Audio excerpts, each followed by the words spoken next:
मुंबईहून सोलापूरकडे येणाऱ्या मुंबई सोलापूर वंदे भारत एक्सप्रेसवर दगडफेक केल्याची घटना ताजी असतानाच आता मुंबई चेन्नई एक्सप्रेसवर दौंड कुर्डुवाडी विभागात पारेवाडी वाशिंबे स्थानकादरम्यान दगडफेक केल्याची घटना शनिवार दिनांक 11 रोजी 7:30 वाजण्याच्या सुमारास घडली। अवघ्या 10 दिवसात दुसऱ्यांदा अशी घटना घडल्यामुळे आरपीएफ आणि लोहमार्ग पोलिसांच्या गस्तीवर प्रवाशांनी प्रश्नचिन्ह उपस्थित केलं आहे। एकंदरीतच रेल्वे गाड्यांवर दगडफेक करून रेल्वे लुटण्याचा प्रयत्न तर नाही का असा सवाल उपस्थित केला जात आहे।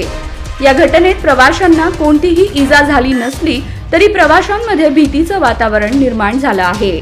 दरम्यान शनिवारी दिनांक 2 जानेवारी रोजी सायंकाळी 7:25 दौंड कुर्डुवाडी विभागात पारेवाडी वाशिंबे स्थानकादरम्यान गाडी क्रमांक 22-159 येताना काही अज्ञात व्यक्तींनी दगडफेक केली। दगड रेल्वेच्या गार्डच्या बाजूला असलेल्या जनरल कोचवर आदळला, ज्यामुळे खिडकीच्या काचेचे नुकसान झाले।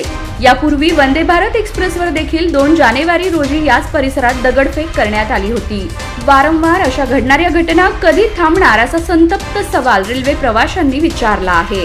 दिनांक 2 जानेवारीच्या पहिल्या घटनेनंतर आरपीएफ आणि लोहमार्ग पोलिसांनी गस्त देऊन नजर ठेवण्याचा दावा प्रशासनाने केला होता, मात्र पोकळ दावा असल्याचे शनिवारच्या दगडफेकीच्या घटनेने स्पष्ट झाले। या घटनेची माहिती रेल्वे सुरक्षा बलाचे जवान तातडीने नियंत्रण कक्षाला दिली। या गाडीला कुर्डुवाडीनंतर सोलापूरला थांबा असल्याने सोलापूरला गाडी येताच झालेली घटना पोलिसांना सांगितली।